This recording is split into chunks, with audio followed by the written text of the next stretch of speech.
This video is sponsored by TameDog. Are you tired of having limited options and questionable quality when sleeving up your best decks? Worry not. TameDog sleeves are designed right here in Colorado, USA, made by players for players.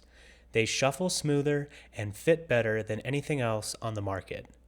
A portion of each sale goes towards helping animals in need, and you can use promo code EBAM to save 5% off any order when you check them out at tamedog.store.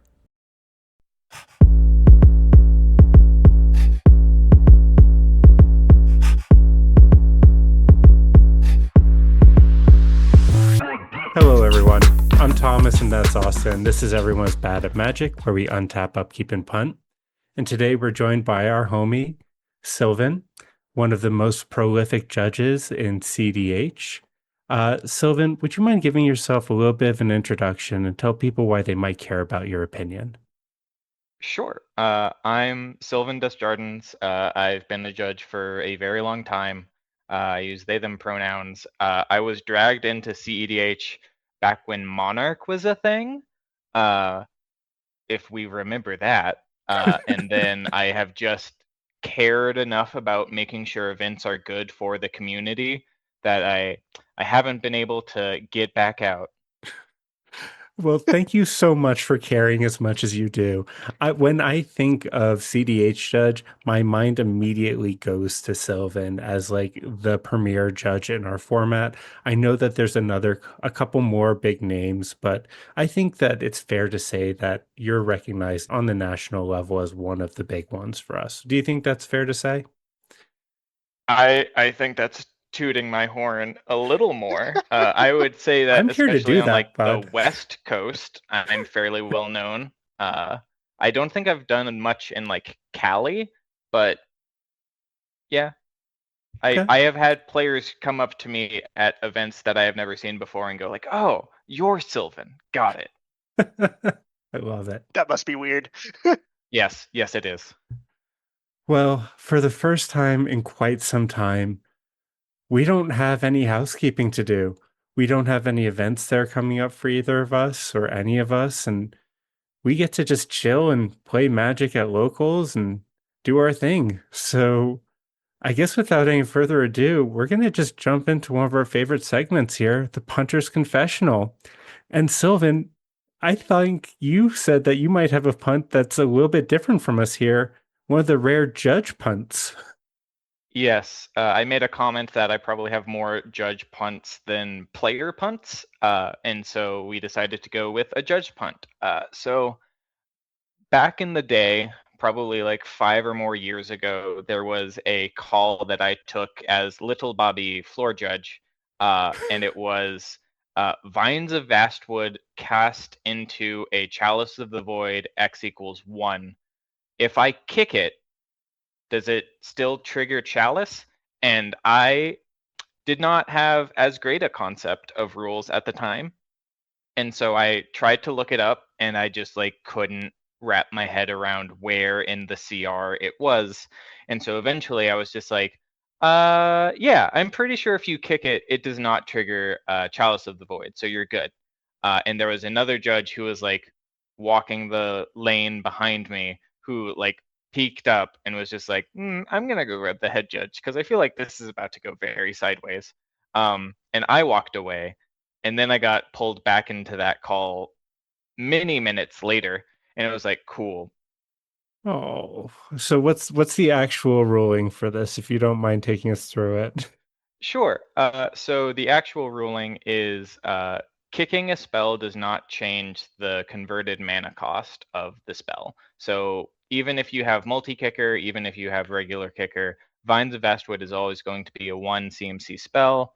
There was a similar question that I had recently, and by recently I mean like a year ago.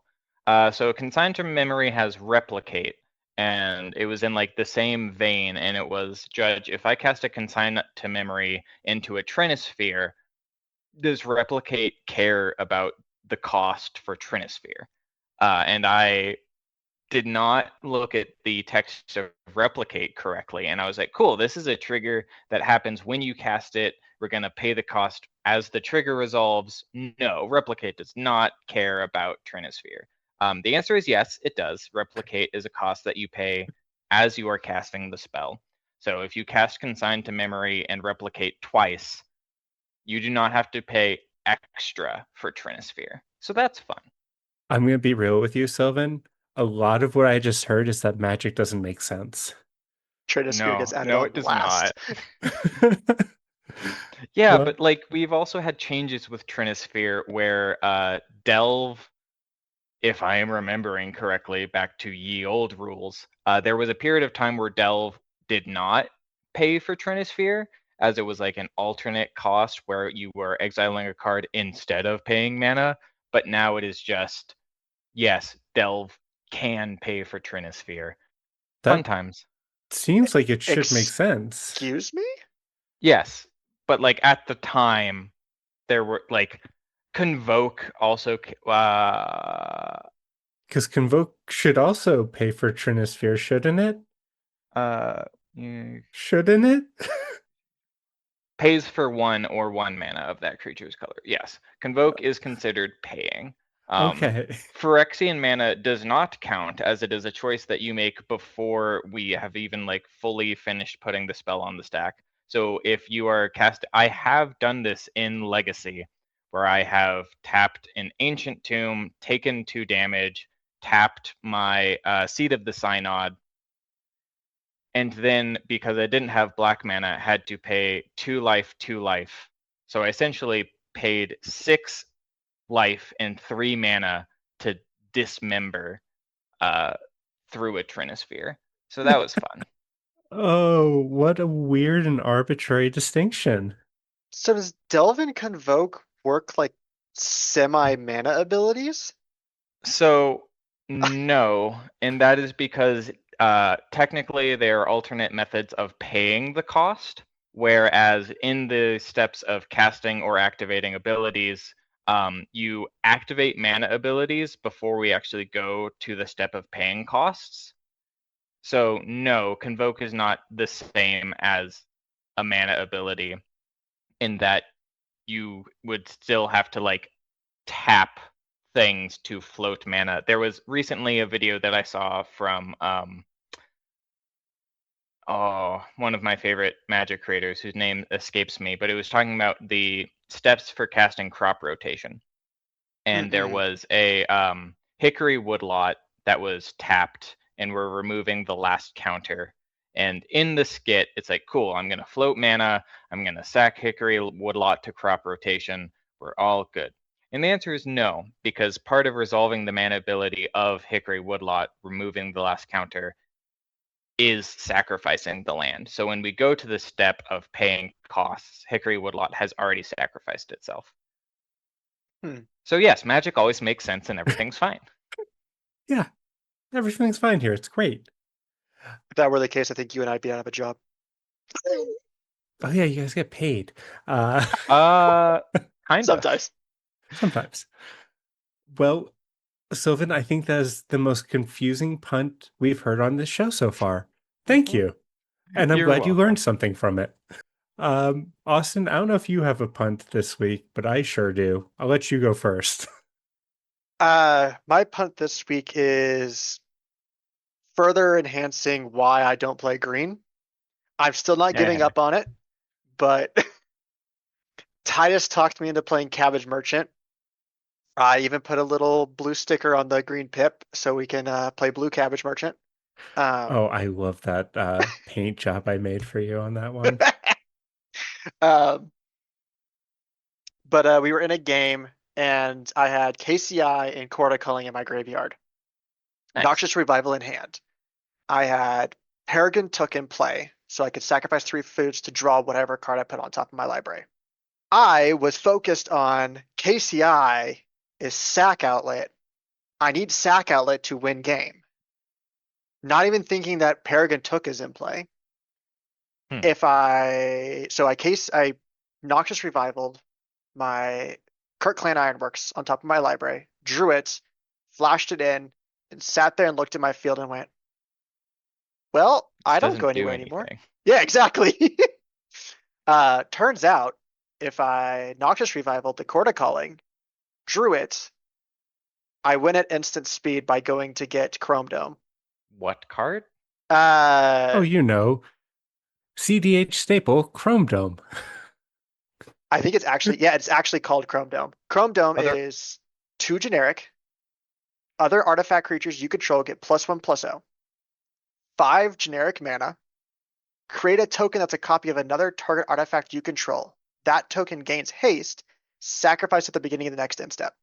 It is a 1/3. What is our instant speed win line through that? So I had Shimmer Mirror in play, and I had Academy Manufacturer in play. So I flash in Chrome Dome. I make a copy of Academy Manufacturer. I make a second copy of Academy Manufacturer.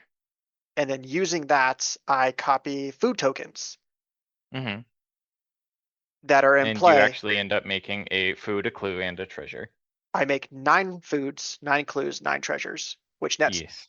positive mana and clues with cabbage mana in play. So I just draw my library, find Walking Ballista, and just kill table. Got it. Why didn't you just do that? Because I'm a terrible Magic player. You just described an artifact loop. Like, You so are little of that correct. was green. You should have had this, Austin. to go get my last remaining creature, Chrome Dome, was a But- green spell. KCI.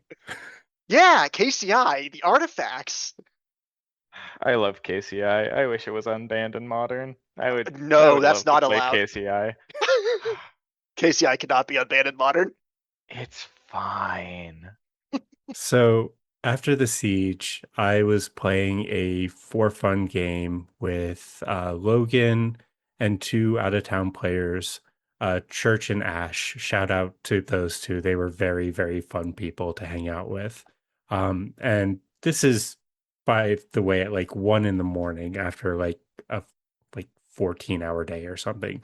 It is my one game of cEDH since Friday. I really just wanted to play a game, but my brain was just not working.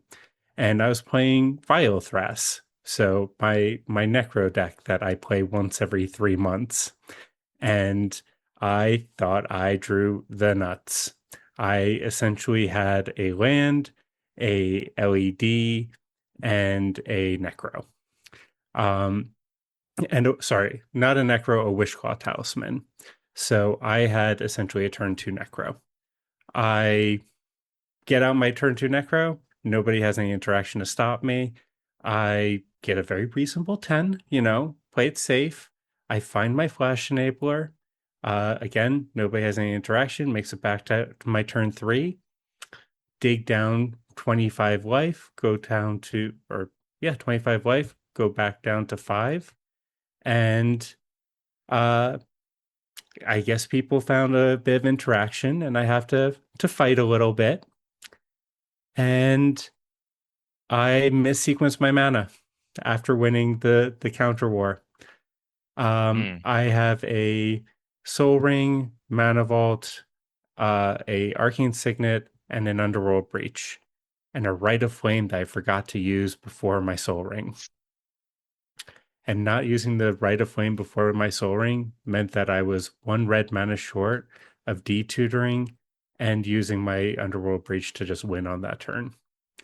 And I was punished very heavily, and I did not win that game. And what's worse, it was in front of Logan and Hire and Jason and a bunch of players who know a lot better, and we're just like, you freaking idiot. It's like, I am terrible at this deck. I felt so bad. Why am I playing Necro in a deck? I don't play Was Necro. this the Applebee's after party thing? No, this was at this was just LobbyCon at the Okay. yeah. But yeah. If it makes you Maybe feel just play a deck that you're used to playing at 2 a.m. instead of trying to play a deck that you play tangentially once every few months. If it makes you feel any better, I ended up losing to Winota. That does not make me feel better. Nobody should lose to Winota. Do Beat what? that deck. Oh Like, yeah. just why are you losing to Winota? Just beat it. Like, I'm not saying you have to win against Winota, but Winota should not be winning those games. I guess Uh, that's the point I want to make there. But anyway, those are our punts for this week. Thank you for I hope you all learned a lesson from our mistakes. Some of them were simple and dumb, like mine. Some of them were worth learning from, like Sylvan's. Um, and some were just tunnel vision that they happen. Sometimes tunnel vision happens. It happens to all of us, Austin. It's fine. the funny thing is KCI was the first, like the bottom card of my graveyard. Corticali was on top. I had Like to dig through Corticali to find KCI. I get it. Like I love KCI. I played it in Marin, Scholar of Antiquities, my Gruul Mm-mm. Stacks deck. It's so much fun. Um, but anyway, we're here for a reason today, and that's to talk to our homie Sylvan and ask a few questions about being a judge, and maybe even a bit more specifically, being a judge in cEDH. But I kind of want to leave this to Austin because Sylvan's a little bit of a mentor. I think that's fair to say. So, do you want to lead us off here, Austin? Sure. Yes, Sylvan is absolutely my mentor. I would not be judging without them.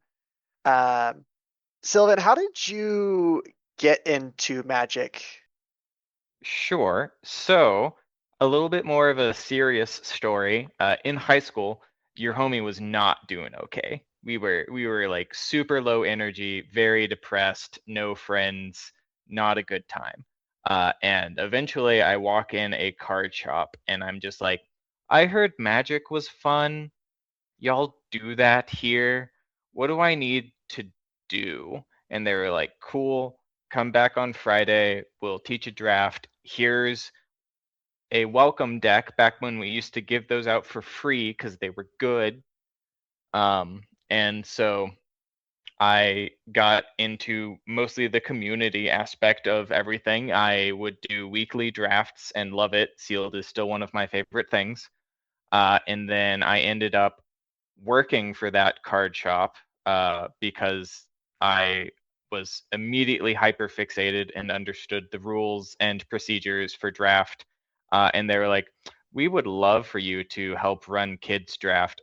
Also, that was the fun part. This was like a more family oriented card shop. They had an after school program. There were like regularly 10 to 12 or more like kids playing draft every Friday right next to the table of all adults and people who had like gone to GPs.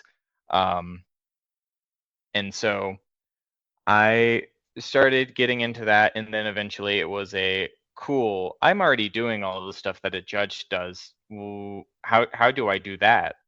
So, if limited was kind of your initial love in the format, I'm just curious because this is something that I've been exposed to very recently myself. Are you Mhm. much of a cube player? I don't have access to good cubes. I do absolutely love cube. I was one of the judges for one of the first cube cons, and now there are actually several a year. I have put together a couple of cubes. I think my favorite was like an intro cube where it was just very basic. Here's mechanics and color identity, and as many of the cards have reminder text as possible. Um, yeah, I am absolutely a fan of Cube. That's so cool. So, what other formats did you start playing as a young, budding Sylvan in the format? So I got into Draft and then Aether Revolt came out, and almost any time I saw a Winding Constrictor come around, it was immediately snatched up. And there was a very, very good standard deck at the time that was green-black counters because energy counters were relevant. And so it was just, here is good interaction and value engines and go do cool stuff. And so I played standard for a while and absolutely loved it. Um, if you see me on most socials, my avatar is Winding Constrictor. That card was very formative to me as a Magic player. And then Standard rotated, and I was like, I have to get entirely new cards. This is horrible. And so instead of going the route of I'm going to be a modern player, I had already played Commander a lot at the shop. Those cards never rotate unless you're dockside. And I enjoyed Commander a lot more because you would get into weird rules stuff. And my favorite thing is to learn about a new format. Like I got into Pioneer very heavily for a while, played Green White Angels, and then I had the deck roughly solved and knew how all of the matchups worked, and I was having way less fun. And it's just like I enjoyed figuring the deck out, but actually playing Pioneer was eh. So all of the different ways that a commander pod can shape up, you're constantly learning stuff, and I absolutely love that. So you'd say Winding Constrictors, like, sorry, just to like back us up for a second. You Yeah. said that that was kind of like your signature card. Would you mind just walking us through what exactly is printed on that card, if you know it off the top of your head? Yeah, so Winding Constrictor is a little Snek. It is green and a black for a 2/3. Came out in Aether Revolt. There is original sketch art for Winding Constrictor that shows up on none of the cards that I absolutely adore and will probably never be able to get a print of ever because apparently Izzy lives on a boat somewhere and occasionally gets mail and might respond. So getting a hold of that artist is not super easy. But the text of Winding Constrictor. If one or more counters would be put on an artifact or creature you control, that many +1 of each of those kinds of counters are put on that permanent instead. If you would get one or more counters, you get that many +1 of each of those kinds of counters instead. So the green black deck was like, here is a 5-drop 4/4 that on ETB you can distribute 4 +1/+1 counters among any number of target creatures you control. And so at base, it's a 5-drop 8/8. I think it has trample. But if you can spread it out across multiple creatures, then your Winding Constrictor is all of a sudden a 4/5, which is a pretty decent body. And then you would also get a bunch of energy counters and cheat ahead of. I mean, it also had Fatal Push. And when Fatal Push first came out, it was absolutely busted. I remember when they were like $10 for the base copy. Glint Sleeve Siphoner. This is one of like the absolute best cards from the deck. It's a 2-drop 2/1 Menace Human Rogue, 1 in a black. Whenever it enters or attacks, you get an energy counter. At the beginning of your upkeep, you may pay 2 energy. If you do, draw a card and lose a life. So if you put counters on it, it can very quickly turn into like a 4/3 Menace attacker. They block with 2 things. You Fatal Push the other one, eat the other one way ahead. If you have a little snake on ETB, you immediately get 2 counters, go to your upkeep, draw an extra card, attack, get 2 energy. Next turn, you're getting an extra draw every single turn. Sounds a lot like Moonshadow Mardu right now. Just to draw a parallel for anybody who's playing current standard. There was a 2-drop that you could pay energy and give it more counters. And so you just got to swing in and get the giant stack of energy you needed, and then pay energy and put 2 counters on it. And very quickly, your 2-drop 2/2 turned into like an 8/8 over the course of a couple of turns, and it was great. That does sound like fun. So you mentioned that you were an early adopter of Commander. About what time or what set did you get into Commander? Uh, It was technically one of the first things when I like first got into Commander, or when I first got into Magic. One of the things that I did is I went to a different card shop than the one that I was a regular at, and just gave them like a huge tub of all of my old Pokemon and Yu-Gi-Oh, and was just like, I don't know how this works. Can you hand me Magic cards in exchange for this? And they said yes for some reason, and they handed me like a deck box that was very, very nice, and a binder and an entire box of Kaladesh, or not Kaladesh, Innistrad, and one of, I think it was the Sans, it was red, green, white, black, I believe, Sans blue, back when we first got like partner creatures. And so I started playing almost immediately. And so technically, I have always played Commander. I'm sorry. Okay.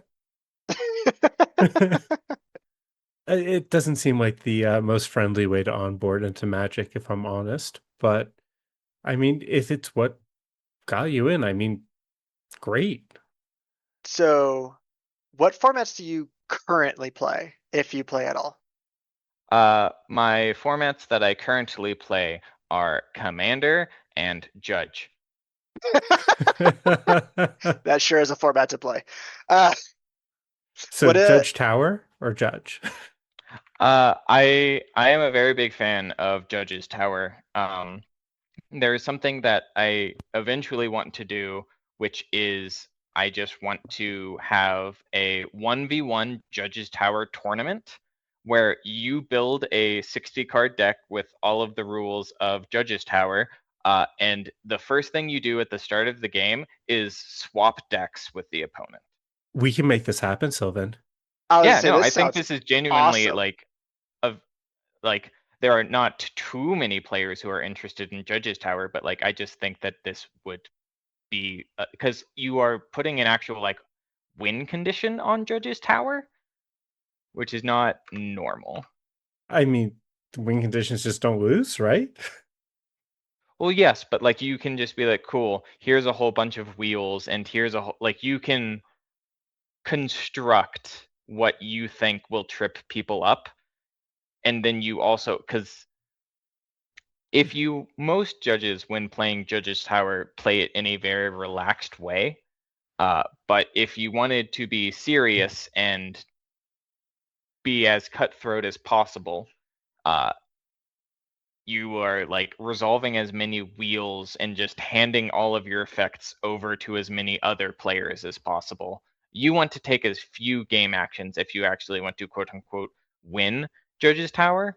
But if I'm playing Judge's Tower in like a collaborative, hey, let's just sit down and play Judge's Tower, I generally just take all of the effects and I want to make as complicated a board for myself as possible to see if I actually understand how the game works. I mean, I think we could incentivize this in a fun way. I think there's something there. We should flesh this idea out.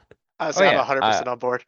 I have two hot takes of like this is actually a format or event that I think would be good. One is 1v1 Judges Tower, and two is if we ever have a big creators thing, I want a Grand Melee cEDH pod.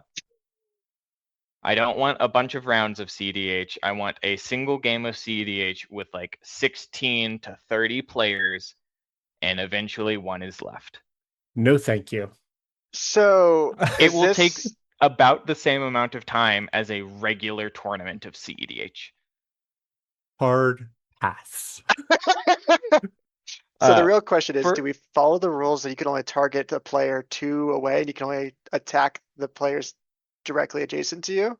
those are not the official rules of Grand Melee. The official rules is you have an area of influence of 1, and you may only ever attack the player to your left.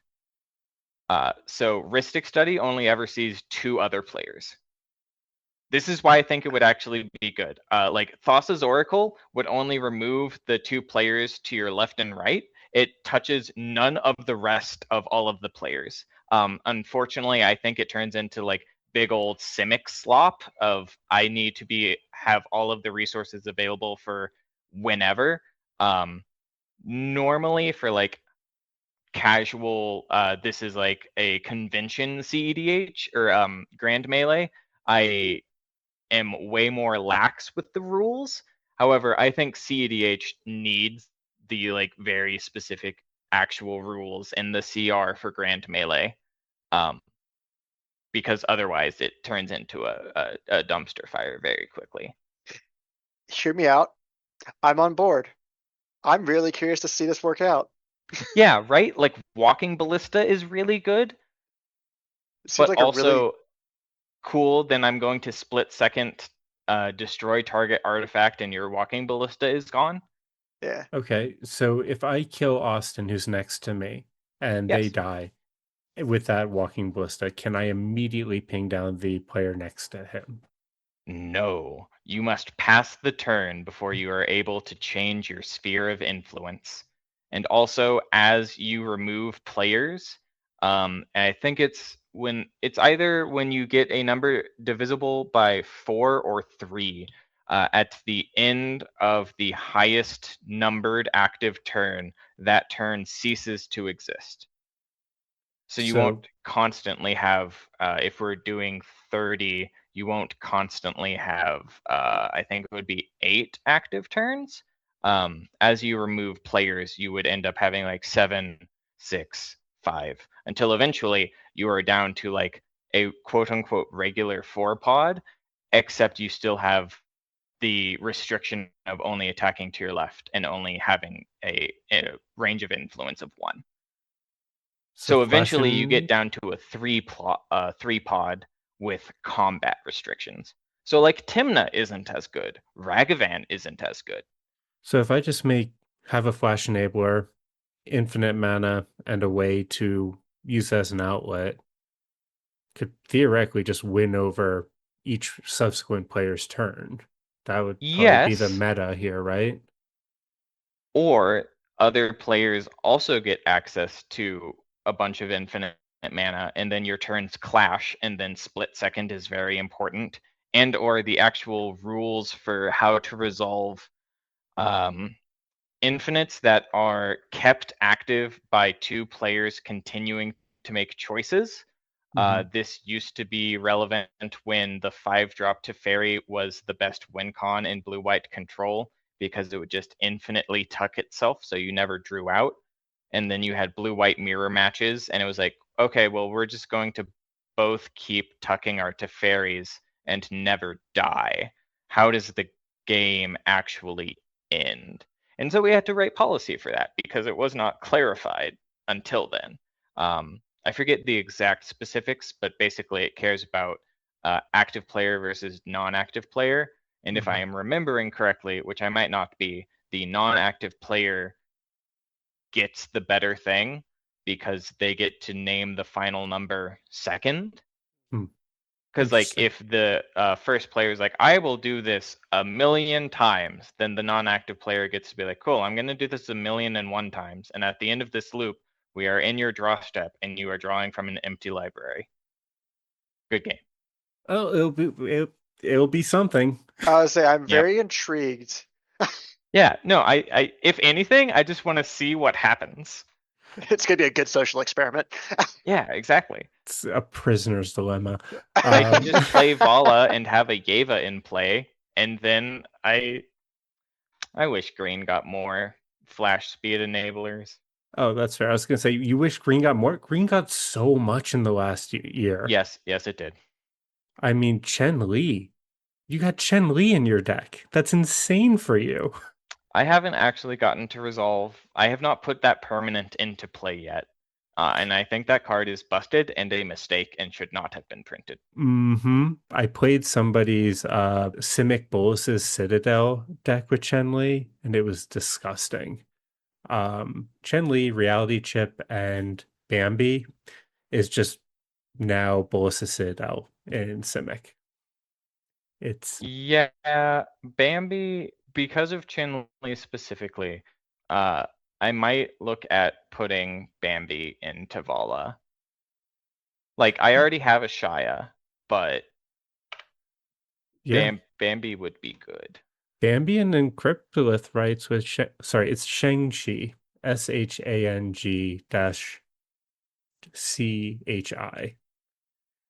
Thank you. I Master was of like, Kung Fu.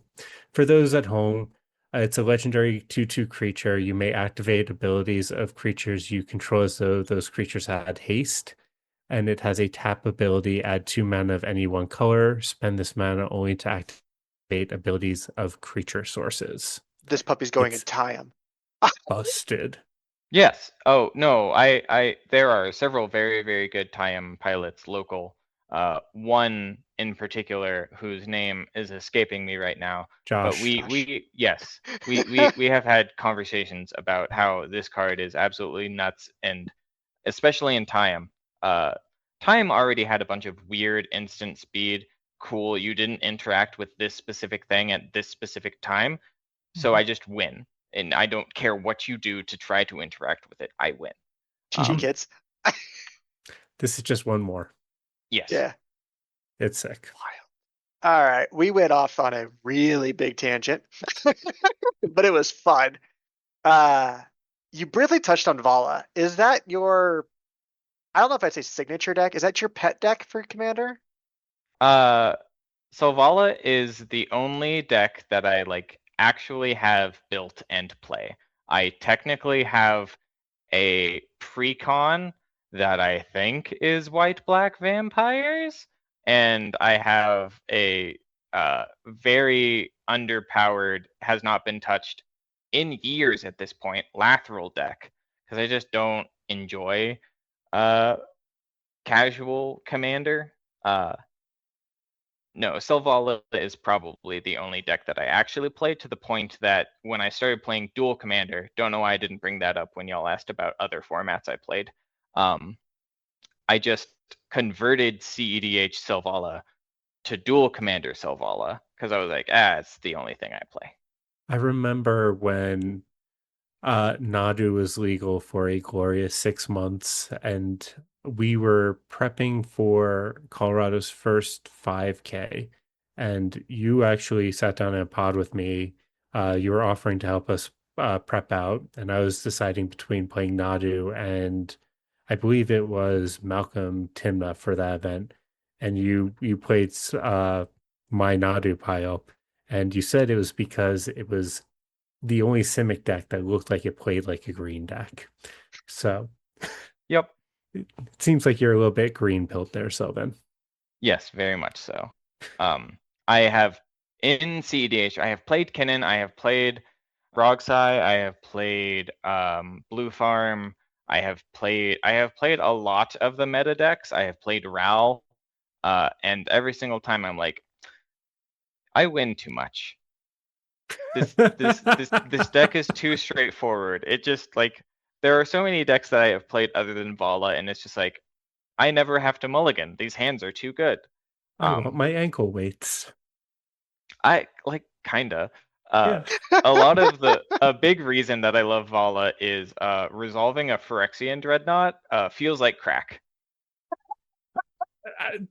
Kind of impossible to deny there. I mean, here's my 1 mana, 12 mana. Yeah, so real quick, because I think Selvala is the only deck in the format that plays a Phyrexian Dreadnought. Phyrexian Rocco. Dreadnought is a design mistake that was printed back in Mirage. It is a 1-drop artifact creature, Phyrexian Dreadnought. It was the only Dreadnought for a long time, and then they printed vehicles and Warhammer 40k, and now Phyrexian Dreadnought is not the only Dreadnought, and that upsets me. It is a 1 mana 12/12 trample. When this creature enters, sacrifice it unless you sacrifice any number of creatures with total power 12 or greater. This is a 1 mana 12/12 that kills itself when it enters, but I can respond to the trigger and make mana. So, Rocco also runs this as a sack outlet for Rectors. Really? Mm-hmm. Because you can sack up to 12 mana's worth of permanents, I believe. Or with total power 12 or greater. 12 or this greater, lets you there you go. sacrifice any number of creatures. You can also sacrifice Phyrexian Dreadnought to itself, and then you get to keep your Phyrexian Dreadnought. Wait, circle back on that. You do not get to keep. For clarification, Wait. you can sacrifice Phyrexian Dreadnought to itself, its condition is then met and it won't have to sack itself, but you just sacked it to itself. It is a very pedantic thing, but quote unquote, if you sacrifice a Phyrexian Dreadnought to Phyrexian Dreadnought, you have sacrificed any number of creatures with total power 12 or greater. So you don't have to sacrifice your Phyrexian Dreadnought. The Phyrexian Dreadnought that you just sacrificed. I think I broke it. Uh, But you still don't end up with a Phyrexian Dreadnought. That's No, you do correct not. here. Okay, cool. okay. Yeah, we just had to end the loop there. I mean, if I say it with enough confidence, I'm pretty sure I could get away with it. You know what? Who's going to challenge you? Who's the other head judge there? So I'm going to put us back on the rails for just a moment here. Fantastic. Because I do have a couple of questions that are a little bit more pointed towards cEDH as a format as a whole. We've heard that certain members of the Commander format panel are considering offering training for cEDH judges on recognizing collusion. Do you have any thoughts on that? So I have not heard anything about that. I would be very interested to hear more about that. I have had a lot of players ask me point blank, how do you stop collusion in cEDH? And the answer kind of is there's nothing in the rules that prevents collusion. You are absolutely allowed to have agreements made before the event so that if you and your friend end up in the finals, you're going to turn it into a 2v2 or 2v1v1 instead of a free-for-all. There's nothing in the rules that prevents this. It would also be relatively difficult to police. Now, of course, if I walk up on a table and I very directly hear, cool, I'm going to take these game actions to help you win, and you are going to take these game actions to help me win, and then afterwards, irrespective of results, we're gonna split the pot. That sure sounds like bribery to me. So I will absolutely match loss players for bribery. And if they know it's wrong, then they're going to get an upgrade to cheating disqualification. But like, strictly speaking, collusion, even outside of cEDH, collusion is a thing. At like very high levels of tournament play, if you have players who are in a dedicated team, especially if they are on the same team, or you're just like in a group of friends at a PT or whatever, if you know that you getting in is locked and your friend would not get in, either conceding or drawing to them happens relatively regularly.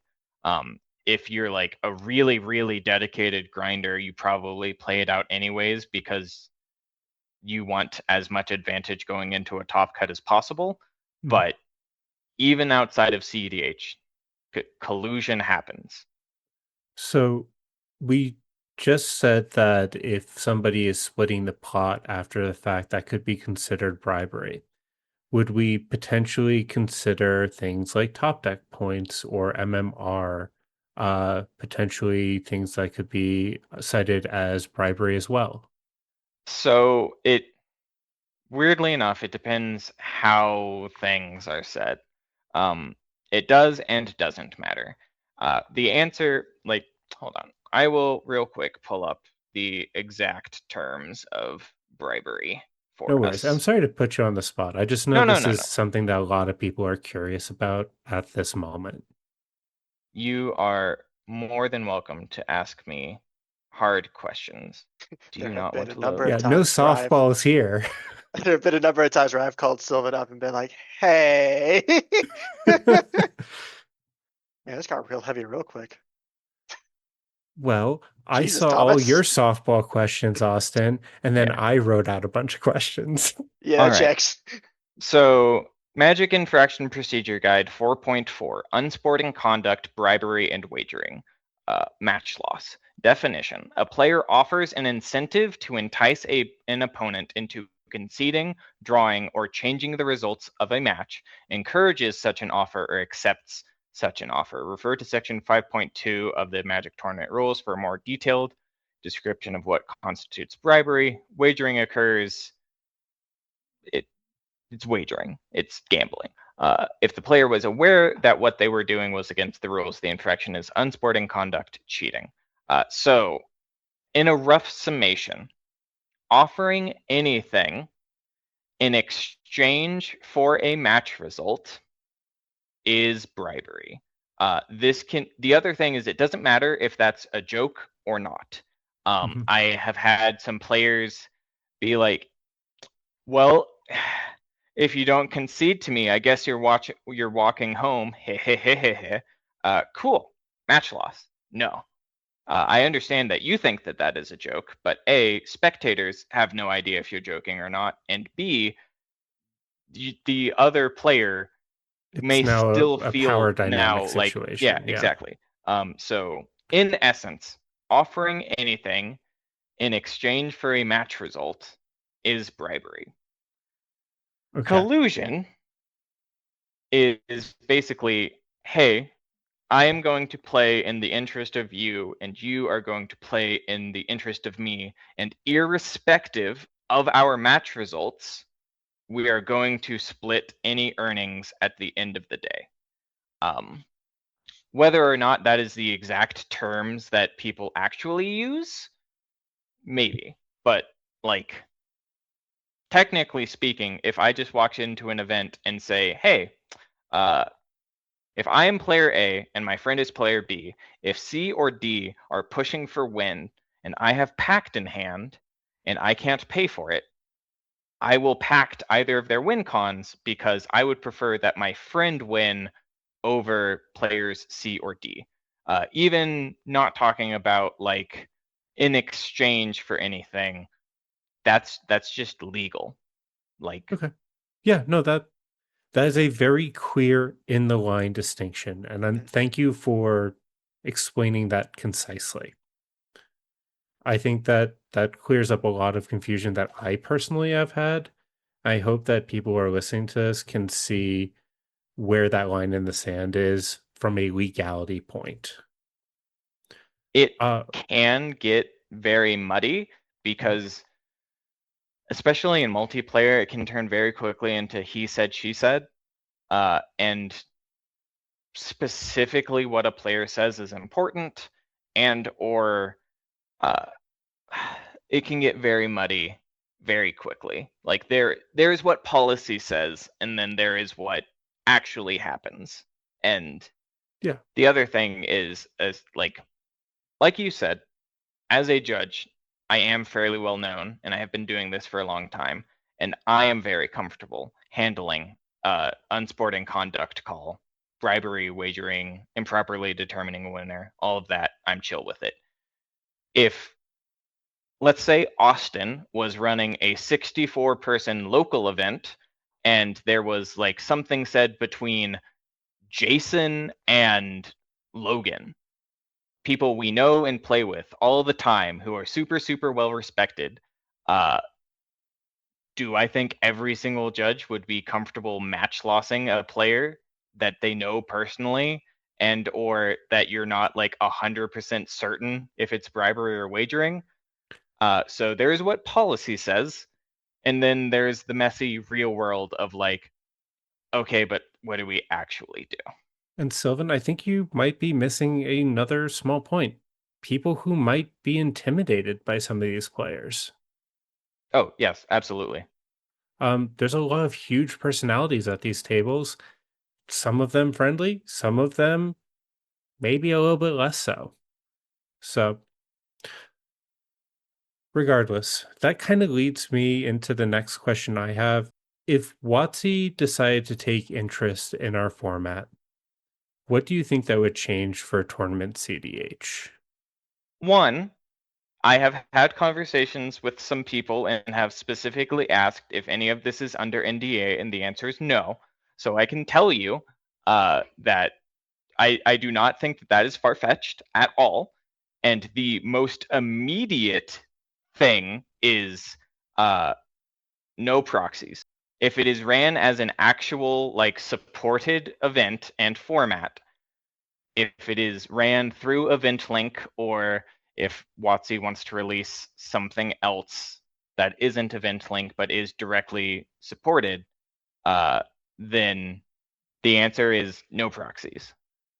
Okay. Um, Do you think there will be any other changes to the format that would be for the better or for the worse?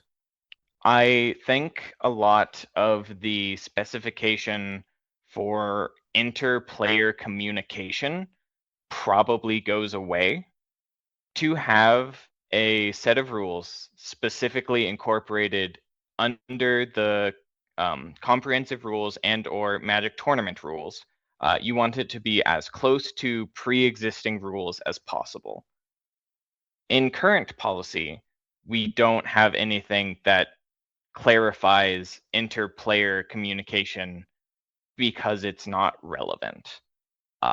And I personally think a lot of the clarification on all of the inter-player communication in the MTRA is largely to help players who are not used to tournaments, because a lot of cEDH players before cEDH were not tournament grinders. And so we needed clearer rules. I think if all of those rules went away and you had just a pod of tournament grinders like Ian and Logan and Jason and some others, I think the need for those rules goes away fairly quickly. And also, if we remove a bunch of interplayer communication specification, I think a lot of conversation turns into slow play way more quickly. And I personally think that that's great for the format. I think cEDH players yap way too much. But that is a personal opinion. I mean, I'm not going to fight you on that one. And to be honest, I'm kind of reeling a little bit hearing that WOTC taking an interesting on the format might be a little closer than we think it is. That's not So an answer I was expecting to hear. cEDH has directly been labeled in their little tier system. I don't know how well known this is, but there was a interest in WOTC reaching out to European cEDH League, I think at this point a couple of years ago, and talked to them about running an official event for WOTC. And the big sticking point was, hey, this is an actual event, so you can't use proxies. And the entire community in Europe was like, haha, no. But like, we have cEDH specialists and representatives on the commander panel. I think that a lot of WOTC employees have really gotten into cEDH because it isn't an official format. And weirdly enough, that's where a lot of WOTC employees go. I don't know if it is still within employment contracts, but there at least was a point in time where you were not allowed to enter into a official WOTC event as an employee because you could have an unfair advantage and or conflict of interest. So CubeCon, cEDH, Value Vintage before it became like actually a thing at Eternal Weekend and stuff. A lot of those little grassroots events were immediately like, wonderful. This isn't ran through Event Link. I can go to this and have fun and actually play the game.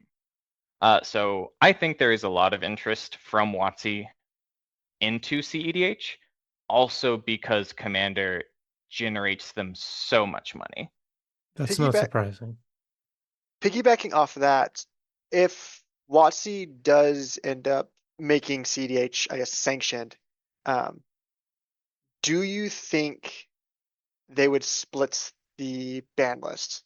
Like, as a personal question. I would say yes. I think if WOTC has more of a hand in cEDH as a format, I think they would have a separate ban list specifically for cEDH. Personally, I think that that's not great. I think cEDH is a like mentality of playing the game and building your deck based off of the format of Commander. I also think that like the ban list for Commander is relatively slow to respond. Like if you just look at how often a deck is playing a card, Sol Ring is an egregious card that probably should not exist in Commander. Sol Ring is never getting banned in Commander.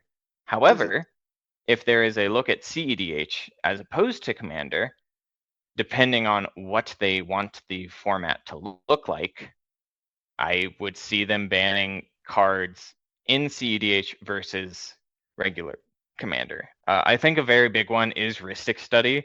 I think there has been a lot of conversation, and there were direct statements from Wizards of the Coast about cards that didn't get banned in the like Dockside debacle because they were indicative of the format. And one of them being Sol Ring, but another one they listed was Rhystic Study. And I feel that even in regular Commander, not accounting for cEDH, Rhystic Study should be banned. Like, it's a game changer, yes, but I have never heard anyone refer to paying the one as a positive thing. I think for most people, playing into a Rhystic Study feels bad. Most But of the also time they I haven't see. banned like land destruction. So the other thing that I meant to say and didn't was another reason that I think they would consider quote unquote splitting the ban list is we already do that for Dual Commander. Dual Commander has different cards that are banned and or has cards specifically banned as Commander. So Dual Commander is a Commander format. It is 1v1, it is a different thing, but it is a 100 card singleton with a commander and has a different ban list than the commander format. It's a I really might. interesting line of thought. All right. I want to be respectful of your time, Sylvan, but I do have one more kind of bigger question that I want to ask you today. If you talk to players in CDH, there's kind of two main problems in the current format. The first is the draw problem. What are your thoughts on adopting restarts similar to the European meta? I hate that. I think players barely play enough Magic in 80 minutes. I think allowing players to restart does not, in my opinion, fix the draw problem. Because if you have played 20 to 40 minutes of Magic and then presented a draw and would like to restart, I find it very unlikely that in the next 40 minutes of Magic, you are going to have a conclusive winner. I have heard about like manual restarts in which a player presents a win, presents interaction, blah, blah, blah. Cool.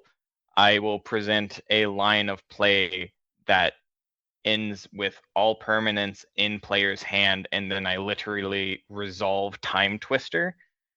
Those are legal game actions that a player is allowed to take, but I think allowing like player regulated restarts, it's not the solution. Okay. That's a I reasonable would take. I would sooner just remove the point for draws, which I also think is not a good solution either. But it at least removes the draw issue, and the then decider is your opponent match win percentage. The other solution I've heard kicked around a lot, and one that I've experimented in a couple of the tournaments that I've run, is the Japanese point system. But to be honest, I've had very middling success with the leagues and tournaments I've run with that. I am not incredibly familiar with that. Uh, My understanding is in the event of a draw, the ELO point total pool is I just think is what drained. yeah, Everybody loses their points. So yeah, which it's basically is 0 points. Everybody wages 10% of their points for each game. yeah, which we have now gotten not a net 0. We are now punishing all 4 players for the draw. Mhm. So I also do not think that is the solution. Agreed. All right. Well, just figured I'd kick that one to you. The second major issue is the fourth seat issue. A lot of people have been talking that or saying that this is probably a TO's problem to solve. But do you believe that there's a path to fixing this within the rules, or do you think this might be better served by cards being printed in the future? I think that's very interesting. When you say cards printed in the future, are you saying like Like, gemstone mine effects, but with specifically in relation to players like third and fourth seat? so Gemstone Caverns kind of benefit C2, 3, and 4. So you're right, C3 and 4 instead. But I'm thinking more cards like uh, Carpet of Flowers or Dockside, cards that specifically get better the later you are in turn order. I think we need to be very careful with those kinds of cards. I definitely agree. I think that the seat 4 problem wasn't as big of a deal when Dockside was a thing. I'm a Dockside hater, just for the record. I do not think we should bring that back. Bring back Nadu, not Dockside. That's a You hot heard Mm, me. take. I want Nadu in the 99. I think Nadu is way better in the 99 and should not get unbanned. I think Nadu is way better in Bribery than just Nadu as a commander. Yeah, I love Turducken. That's what I want to play. I know some people have tinkered with the idea of wins are worth different amounts from specific seats. One of the issues with that was making, if that is what we are doing, what is the points assigned to players for draw? And I don't hate that, but you are then removing player agency in like quote unquote, if I open the absolute nuts and I'm going to win on my turn, I don't care what seat I am, I'm going to win. Mhm. If I get seat 1, I get fewer points than if I drew that nut hand in seat 4. I do think that like printing cards to allow better advantage to players later in turn order is probably a better way to go about it. I think more needs to be tested with changing point totals per seat. Yes, seat 4 feels bad, but also in It's a 1v1, perception there are problem. several Yeah. matches that are just decided whether or not you are on the play. Like, Yeah. this is Oops, all not spells. technically oh yeah, absolutely. This is technically not an issue specifically for Commander. I think it feels more prominent in Commander. Because it's not a 45, 55 win percent rate. It's a 20 versus 4%, which is a pretty. Please don't come at me on those numbers. Those are guesses. Yeah, I But also haven't looked at the numbers that closely either. it's just we know it's egregious. So it's just a thought exercise. I'm thank you for exploring down that road. With all these weird like tournament style questions that well Thomas has been drilling you with, what kind of common mistakes do you see players making in a game? Not announcing their triggers or displaying the stack properly. It is my biggest pet peeve. So accepted tournament shortcuts are fine. If we have had the whole game where it is cool, I am casting a spell and I am telling you what I am paying, which heuristicks and everything as I'm casting the spell, and we have just all accepted that we are immediately resolving everything and it's all fine. Not a huge fan of that, but if all players are in agreement that this is how we are doing things, cool. But bouncing between that and properly announcing and putting triggers on the stack, going between those is not it. Hmm. No, that's bad. And then like I have seen players talking over each other to be like, well, do I get to draw from my fish? And then the other player says, yeah, you're good. And then they draw the card. And then the player who should have had a trigger resolve before the fish is like, well, hold on, my trigger. And that is entirely a, hey, players, play better. Don't do that. Bad. I don't think people call judge enough in those situations because immediately, cool, this is at least looking at extra cards or hidden card error. You are not allowed to take game actions that force an opponent to miss their trigger. This is very similar to the Mishra's Bauble in 1v1 formats. Mishra's Bauble is a 0-drop, immediately crack the artifact, look at the top card of target player's deck. At the beginning of the next upkeep, draw a card. If my opponent has bobbled me and is passing turn, if I'm just like, untap upkeep, draw play land, I have absolutely not given my opponent an opportunity to announce their trigger. You cannot steamroll another player's trigger. So I think players, A, should be better about that, and B, should probably call judge for that more. I also just think that cEDH players don't call for judges enough because I think there's a feeling of we have 4 eyes on this. We can just kind of come to agreement as a table and figure it out, which for some stuff, sure, fine.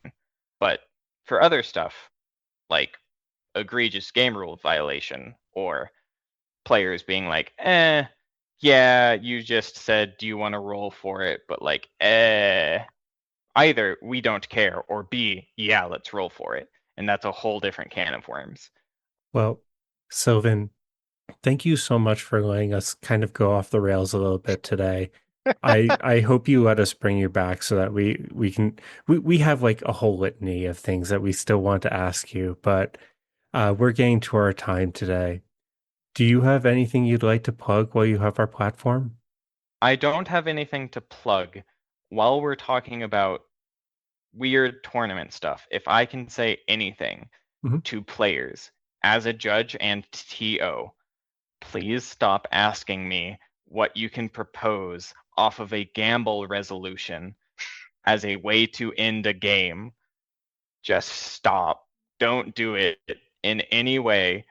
Just resolve your spell. Don't set up a thing where you have a card in hand and you tutor another card, and depending on what card you reveal off of gamble, different things happen. No, bad. Stop it, please. I feel like I got asked that question 10 times at the siege, and my response every time was, do I care what the technical answer is? No. I'm telling you, as a judge, don't do it. Stop. Bad. No. Fair enough. That's a unique shout out to be better than you are. We're gonna get a question about that in the comments. I'm not happy for it. Yep, you have to answer that one, Austin. You're correct.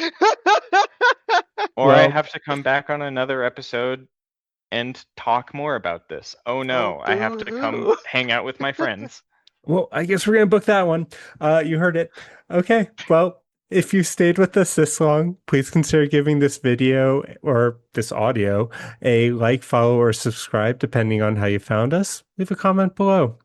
And check out our links below to join our Discord.